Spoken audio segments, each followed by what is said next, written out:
Räägime tervislikust toitumisest ja Eerik, sina tead, kuidas teha head värskelt pressitud mahla. Head ja värsket mahla saab väga lihtsalt teha nende kahe aparaadi abil. Üks on meil siis kiire press, üks on siis aeglane press. Ja nüüd nende isetehtud mahlade eelis on see, et kõik vitamiinid, mineraalid ja näiteks selle puhul ka kiudained säilivad sellisel kujul, nagu loodus nad nii-öelda määranud on.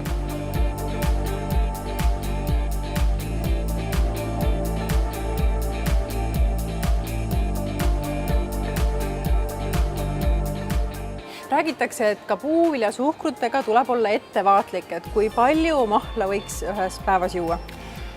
Puuviljasuhkrutega tõesti tuleb ettevaatlik olla, aga kui inimene joob kuskil 2-5 serveeringut puuvilja endale mahla kujul sisse, siis on kõik täiesti normis, sellepärast et see tuleb ju vitamiinide ja mineraalidega koos.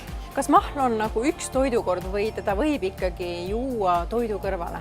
Kui me nüüd räägime sellest, kas mahl võiks olla toidukord, siis päris toidukorraks ma nüüd seda otseselt ei soovita, sest võiks ju olla juures ka tegelikult rasv ja valk. Aga kui me räägime mahlast kui vahepalast, siis sobib see ideaalselt. Paarsada millilitrit mahla annab inimesele umbes 200 kalorit ja 2-3 tundi püsib kõht ilusti täis ja keha toidetud.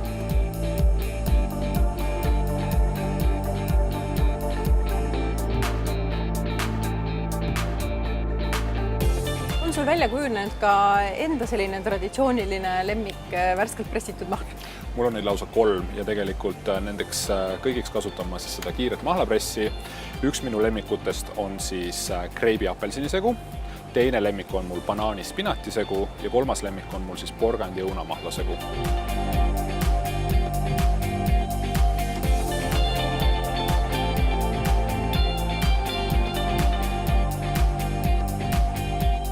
Siis tavaliselt pakimahlad ei saa ligi lähedalegi värskele mahlale.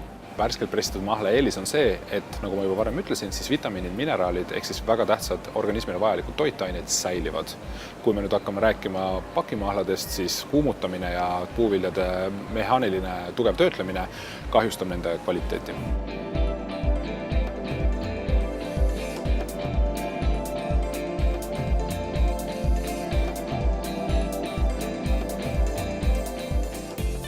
Kuidas valida endale head mahlapressi ja kuidas siis otsustada, kas kiire mahlapress või aeglane? No inimene tuleb poodi ja tal on tegelikult 2 valikut, kas siis kiire, mis on ka tegelikult minu lemmik, või siis aeglane, mis ei ole sugugi halvem, lihtsalt nad on erinevad natukene. Kiire puhul on nüüd eeliseks see, et ta vajab vähem ettevalmistust, nii-öelda siis puuviljade näol või marjade näol, mida me sinna sisse paneme, või kas või köögiviljad. Ja aeglase näol peab lihtsalt natuke rohkem nokitsema ja kiire puhul jääb see mahl nüüd natukene õhulisem ja tekib selline kerge kihistumine, aga aeglase pressi puhul jääb jällegi see mahl ühtlasema konsistentsiga ja seal on vähem sellist õhku sees, ütleme niimoodi. Kuna praegu on õutehooaeg, siis kindlasti soovitaksin seda mahlapressi, kuna sellega saab suure koguse väga kiiresti valmis teha. Ja kes soovib väiksemat kogust ja hindab vaikust oma hommikutel näiteks, siis kindlasti soovitan aeglast mahlapressi endale soetada.